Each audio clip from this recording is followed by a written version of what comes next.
Hello, everyone, and welcome to today's co-sponsored webinar by one, Corsec Security, Inc., a guiding partner to companies trying to complete the Common Criteria process, and two, CCLab, the only accredited Common Criteria laboratory performing evaluations in the CEE region. My name is Jake Nelson, and I'm the Director of Marketing here at Corsec. Today, we will address 5 of the top Common Criteria mistakes companies most frequently make during the evaluation process. I am joined today by 2 very experienced and knowledgeable individuals within the Common Criteria space, Mr. Matt Keller, Corsec Senior Program Manager, and Mr. Gabor Hornyak, Head of Laboratory Services for CCLab. Both bring extensive knowledge on Common Criteria, but from 2 very distinctive vantage points. Mr. Hornyak has over 15 years of experience in the evaluation process and will discuss lessons learned from the laboratory side of the process. Mr. Keller has been in the certification business for 19 years and can provide insights from the consultant's perspective. Before we get started, I want to remind the audience to please submit all questions in the chat bar and we will address them after our discussion. The technical conversation should be about 20 minutes, which will leave us some time at the end to answer those questions. So, without further ado, I'd like to turn the floor over to Corsec's Matt Keller. Thanks a lot, Jake. So I think the right place for us to start for this discussion is to do a quick overview of Common Criteria. So those of you that are already familiar with this, let me rest you assured, we're only going to spend about a slide on this and then we'll move on to the common mistakes.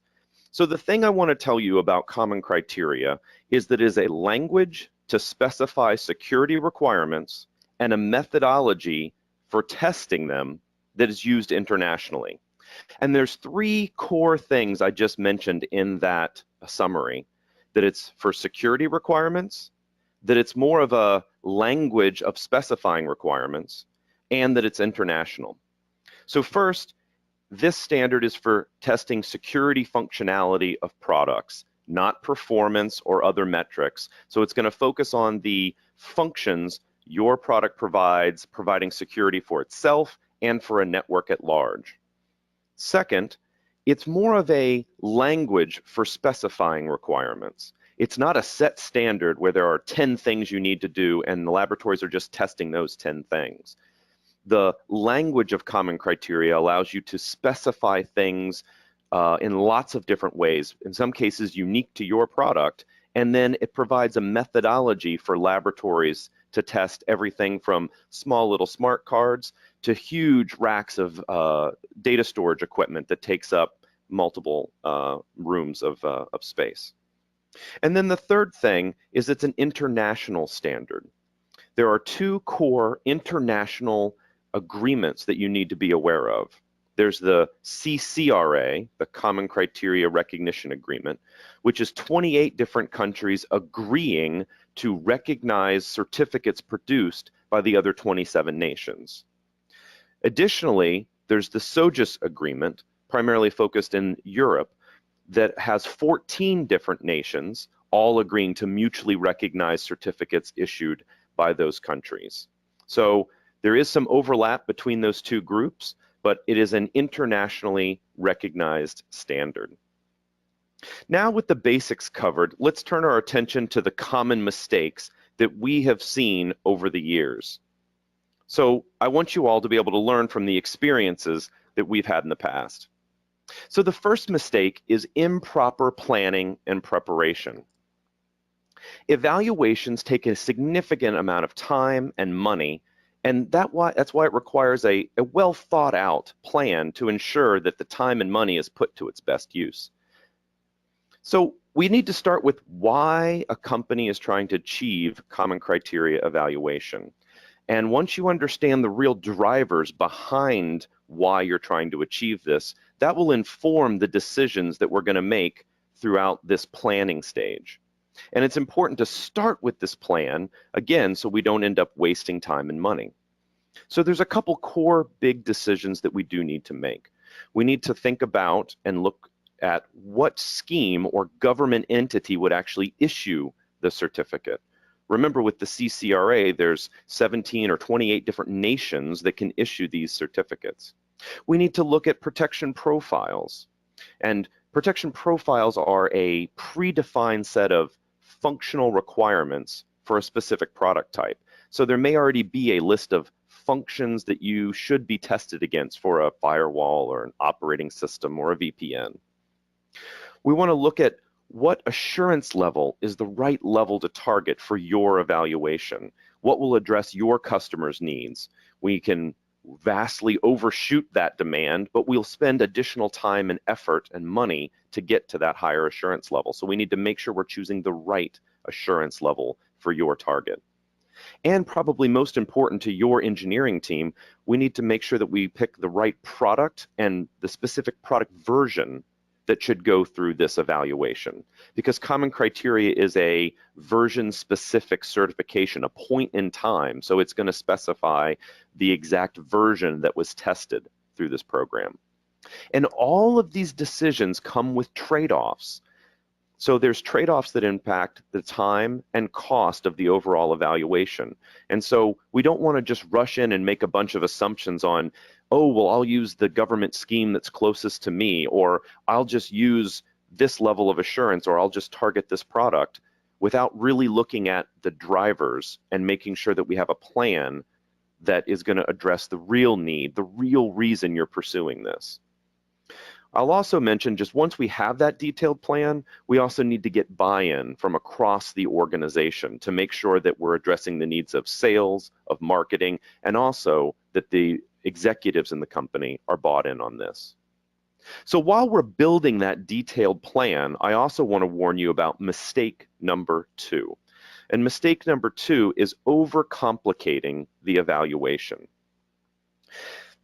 When we start to look at what's going to be evaluated, we need to identify the target of evaluation. We call that the TOE, target of evaluation. And I want to explain something that I call TOE magic, or target of evaluation magic. And that is, whatever's in the boundary receives the vast majority of the lab scrutiny, and what's out gets looked at very little. So we need to be careful in how we choose what's in that boundary. If we throw everything in the kitchen sink in there, we could be overcomplicating the evaluation, costing us additional time and money. So we also need to look at whatever's in that boundary. We need your engineering team and ultimately the resources that are working on the evaluation, probably your consultant and your evaluation lab, to be able to really understand what's in that target of evaluation. Which does mean when something's in the boundary, even a third-party library or old code that no one's looked at in a long time, we need to have a good understanding of that architecture. So your engineering team will need to have a good understanding of those components, even if it is legacy code that hasn't been touched in a long time because it implements the basic auditing functions or basic identification and authentication of users.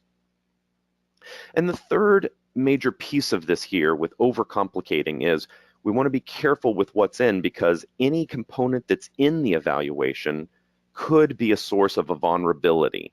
And vulnerabilities are going to really slow down the CC evaluation. So what we want to do is we want to make sure we're choosing carefully so that we're not throwing everything in, but we want to make sure that the product we're choosing will be something that can be well marketed and really address the needs of the people pushing for this common criteria evaluation. So as I said, we'll choose carefully with the boundary, and we'll make sure that we have a good plan to move forward. Now with that, I'd like to hand it over to Gabor for more information about common mistakes that we see. Thank you very much, Matt. I think it is the magic of the 21st century that it is possible to hold this webinar together. The third most common mistake, according to my experience, is that during the evaluations, the participants do not have sufficient information about the process. If the evaluation is already started, please still follow the process closely. The developers need to participate actively towards the laboratory and the certification body as well. Possible problems during an evaluation process are called observations, since these always contain an objective evidence which was observed to be non-conformant and the requirement to which it does not conform to. Best, if you can get to a laboratory which informs you about the progress of the activities and the possible problems, if there are any, at least weekly. To illustrate this, imagine a train which is stopped. If the ticket collector comes and there is information why it has stopped, the situation instantly improves for you and the other passengers as well. If there are no information, the passengers in the stopped train become distressed. It is the same in an evaluation process as well. If the information is available, that oils the whole process. But let me mention that the data needs to flow not just from the laboratory to the developer, but backwards as well. Please indicate if you already see that more time is needed for a certain activity on your side than it is planned, since the laboratory counts on the plan as well. There are always plans about the evaluation and certification process, and the actual activities can be compared to these plans. I think that this is just as important as the observations themselves. If you don't understand what happens and why, ask questions. The people of the laboratory and the schemes are the same as any people. They can be talked with and talked to. It is important. The scheme people can be talked to as well. Don't be afraid of them. If there are observations, you can talk about them internally. That always helps. But if you don't understand them, just ask the laboratory. Maybe there has not been enough information you already know and the laboratory doesn't. If the evaluators cannot help, you can turn to others. It is always better to talk through the problems than to conceal them.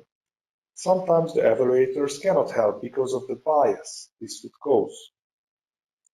You can handle the observations in two ways: by informing the laboratory about what was not known to them beforehand, thus changing the documentation, or by changing the methods, or the TOE itself if needed.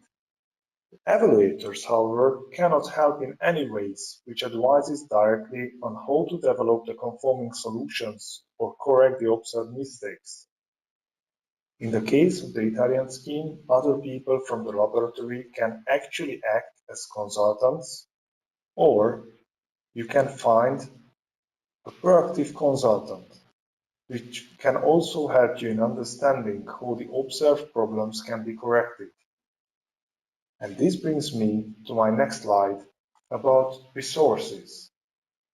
According to my laboratory experience more than a decade, the fourth most common mistake about the evaluations is if the developers do not spare sufficient resources on the process. The optimistic attitude, which otherwise can be healthy, as everything is already good, it can be a mistake during the evaluation. There are efforts which are required either by the developer or by a good consultation partner. There is someone who needs to overview the process, someone who the laboratory can ask, someone who creates the necessary documentation, and if there are changes, someone needs to develop those too. In all evaluation processes, some errors are observed, and this is true not because the laboratory is aiming to uncover the errors, but I think this is statistically true. For 15 years in the profession, I haven't seen an evaluation process without an observation report, or indeed without changes in the product. The task of the laboratory is to decide whether the product is sufficiently secure, and during the process, the laboratory as a third party will overview the product, revealing insights which the developers themselves do not have. This is true either because they are too close to the process, or because the laboratory has an overview of the profession, as it is likely that they already have reviewed similar products as well. This means that they have expertise about best practices. It is absolutely forbidden for them to share actual information about other products, but it is an important factor that by reviewing other products as well, laboratories have a notion about the best practices, and this expertise can be used during the shaping of the verdicts. If there are observations, it is likely that there will be changes in the products as well, as I already said. And if the evaluation process needs to be done in a defined time frame, a good reaction time is essential. If the developer is prepared and can spare the required means, an EL2 process can be done in 3 months. But at the other end of the scale, without timely decisions and actions, an EL2 process can take more than a year. This is my actual experience. And for that expertise in common criteria, whether from inside or from a consultation partner, also resources need to be expanded. And the expertise in question brings us to the last slide about mistakes, misconceptions about evaluations. If the theory is well defined, the evaluation is ongoing, there is still room for misinterpretation. The next most common mistake is the misconception that the evaluation is unnecessarily long and complicated process. Yes, it is a long and complicated process, but everything happens for a reason. And the evaluation process is a long and perilous journey, but every long journey takes one step at a time. It is best to remember this. If you concentrate on every step, which at that present moment is the only one, the goal can be reached. The common criteria process can seem overcomplicated, but in truth, every step is well defined. During the evaluation, everything happens because of a reason. The rules and requirements of how a laboratory performs its work are available and very well defined. The common evaluation methodology can be consulted, as well as the common criteria, to understand the motives behind the laboratory activities. The security, functional, and assurance requirements can be read and understood from the common criteria, but the evaluation activities can be followed much more easily from the common evaluation methodology, which contains a description about every activity in steps, called work units. If you receive an observation report, you can turn to these methodology. It is also important to understand how the whole system works.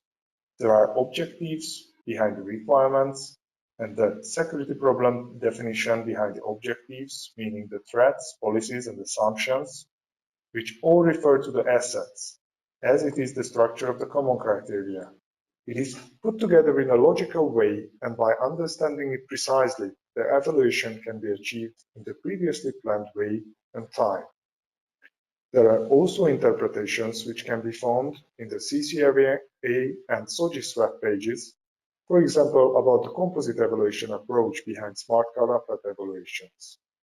If all these seem to be too complicated, it is still a good idea to look for someone who is familiar with the process, because one step at a time, they will be able to lead you to the end of the journey called Common Criteria Evaluation Process. Thank you, Gabor. So this is Matt again. I agree with all the points that you just made, particularly your last one. I think it is a journey, and I think there's a lot to understand when making these decisions, building a detailed plan and working through the evaluation. I think there's a lot of resources that are required to produce different documentation and to follow through on the evaluation. That's why Corsec exists, is to try to provide that help and that assistance to go through this. Corsec is there to try to provide guidance on this journey, helping make decisions, guiding those decisions, building the plan on where you're going to go. And we're there to also take some of the burden off of the product vendors out there with some of the resources that are required. So things like developing documentation, addressing concerns, and also performing testing that the vendor is required to do. We want to put our 20 years of evaluation experience to work with you, and we want to take those 1,000+ evaluations that we've done, the lessons learned from them, and help guide you through to a successful validation, which you can achieve. Gabor? Thank you, Matt. Yes, I'm one of the founders of CCLab. It is a pleasure to introduce ourselves. CCLab is a Hungarian common criteria laboratory working under the Italian scheme. We are accredited at 2 sites, Budapest and Debrecen. We have more than 10 licensed evaluators with several successfully finished evaluations at the smart card, qualified signature creation device, and access control fields. We also have experts in secure development, and some of our evaluators are information management system auditors and GDPR experts as well. It is a pleasure to work for the whole globe as part of the Common Criteria Network. Thank you very much for your attention. Okay, let's take our first question. The first one is, how long does it take to get through the process, and how long will my cert be valid? Matt? Okay, yeah, this is a really common question, as you might imagine. How long does it take and how much does it cost? So let's address how long does it take. Okay, so it's going to depend on what you are measuring. So if you're measuring from the second you first start thinking about common criteria and how you might solve this and get your dev team started to work to address requirements, it could be a fairly lengthy process depending on the time to get the necessary changes into the product. What I generally tell people to do is to allow for about 12 to 14 months total time for a CC evaluation, just roughly. Now, it can be a lot shorter. There are some government schemes that do require that the evaluation process at the lab be done in less than 180 days. But usually what happens in those scenarios is there's a lot of work that can be done before the official evaluation starts within a laboratory. So know that it obviously can vary, but on the larger scale, you're probably looking at about 12 to 14 months total. Obviously, it can be less with a really organized development team and the right lab and consultant help there. Now, I guess the second piece of that question was, how long is a cert good for, which does really matter, right? Because we want to make sure that we've spent all this time and effort and energy on this. You know, what are you getting for it? Interestingly enough, that also depends. So different government schemes have different lengths of time that they're willing to endorse the validity of the certificate. Overall, most countries, a certificate is valuable for 5 years. So you can have 5 years of it staying up on the websites that are saying this is a valid product. There are a couple schemes that like to reduce that to slightly shorter times of about 2 years. The idea being that, well, a lot of products do change versions frequently and vulnerabilities frequently pop up. And so they want to see a product about every 2 years. Hopefully that answers the question. All right, thank you. Next question. We have strict policies on access to source code. Do you need access to my code? Oh, okay. Okay, so I can definitely do that. So on a code perspective, yes, I understand there being a concern about sharing source code. I guess I would start by saying the good news is there are a number of paths that you can pursue for common criteria that do not require access to source code. There are paths that you can follow that do require the laboratory to do a detailed review of all the source code and mapping each security function to the actual source code implementation and reviewing it. So in short, if you're going to do an EAL, an evaluation assurance level 3 evaluation or less, you should not have to provide the actual source code. Sometimes that's an easier way of proving things through source code review versus through some type of testing, but you're not required to. Evaluation assurance level 4 and above do require a detailed source code review for the security functions that are implemented and the ones that are claimed in that common criteria evaluation. I will say this though, with all of these scenarios, particularly when it involves source code, I think it's important that you spend some time vetting the companies you're going to be doing business with. So you need to keep in mind, yes, even if you happen to be in a scenario where you're not having to share your source code, you're still sharing an awful lot of intellectual property. So I did just want to mention, I think it's worth spending some time really asking IP protection types of questions with your consultant, your lab, and make sure you and your legal team understand what does get passed on to the government schemes as well. All right, thank you, sir. The next question's coming in. Our development team is releasing a new version of our product every couple quarters. Will we need to certify each version? Okay, let's see. That's a great question. I guess the best place to start with this is to say, let's just say that common criteria is a snapshot in time evaluation where you pick a specific version of a product that gets tested, and all the assurance and all the analysis is based on that one version that's been looked at in detail.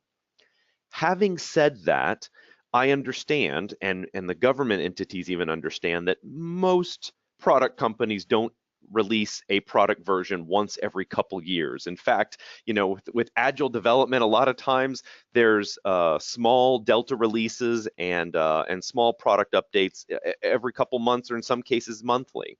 So there are ways of managing this. So the first thing I was going to say is I think there is some understanding among government purchasers that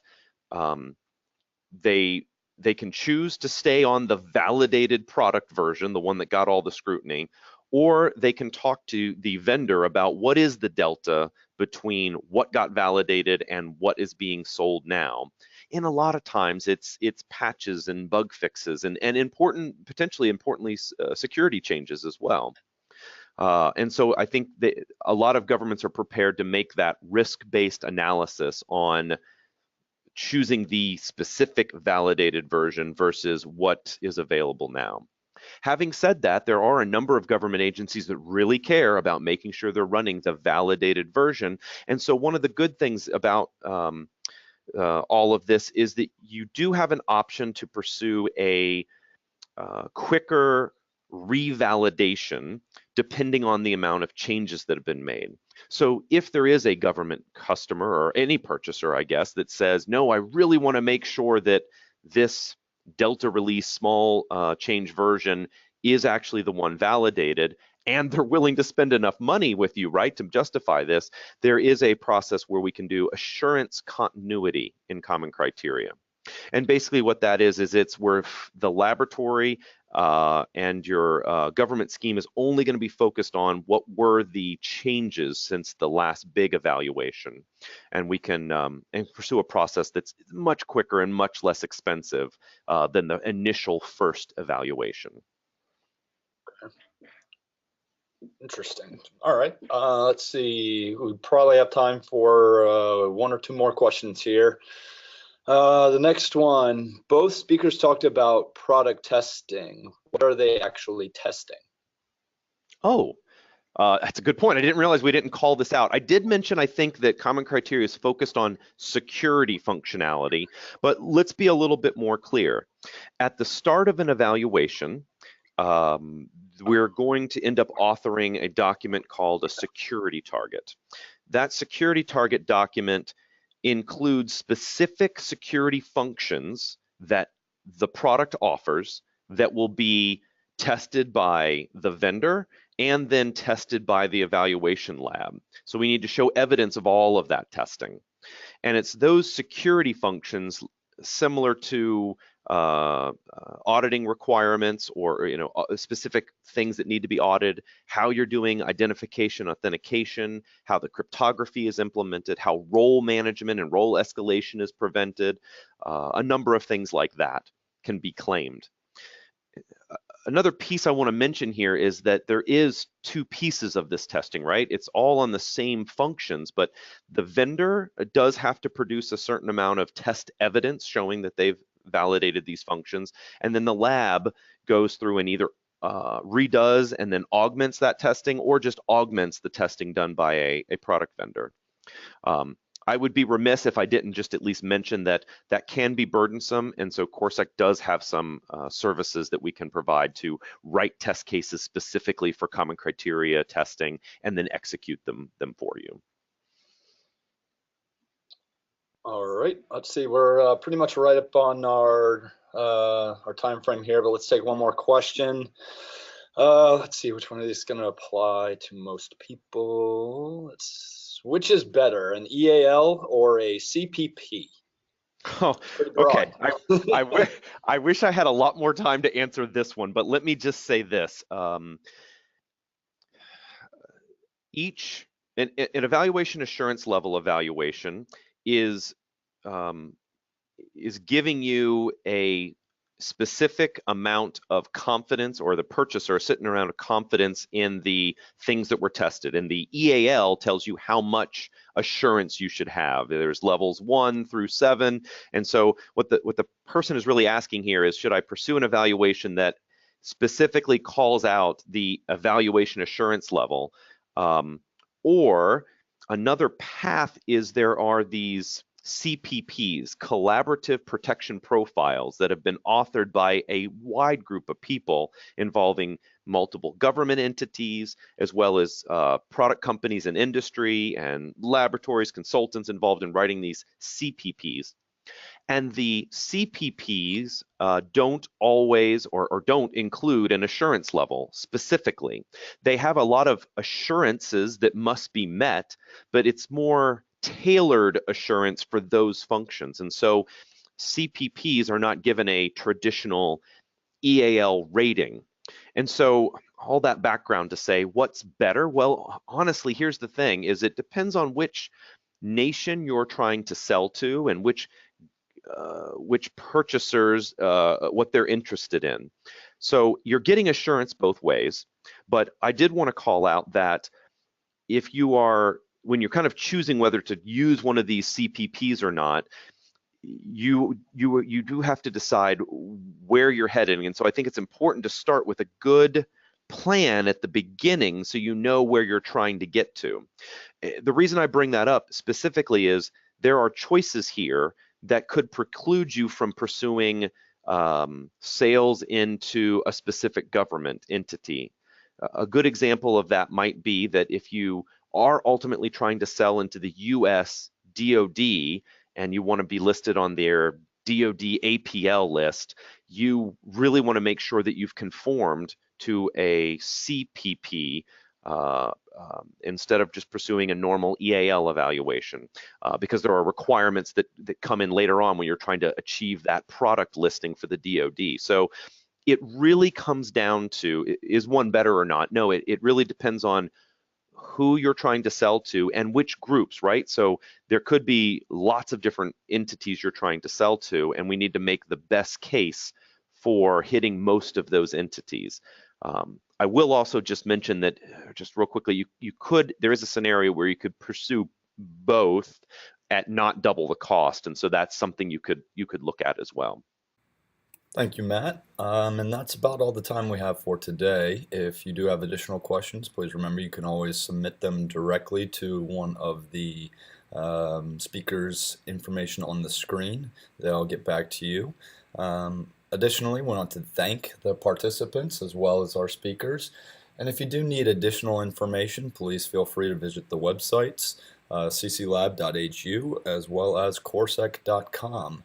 Thank you so much and have a wonderful afternoon.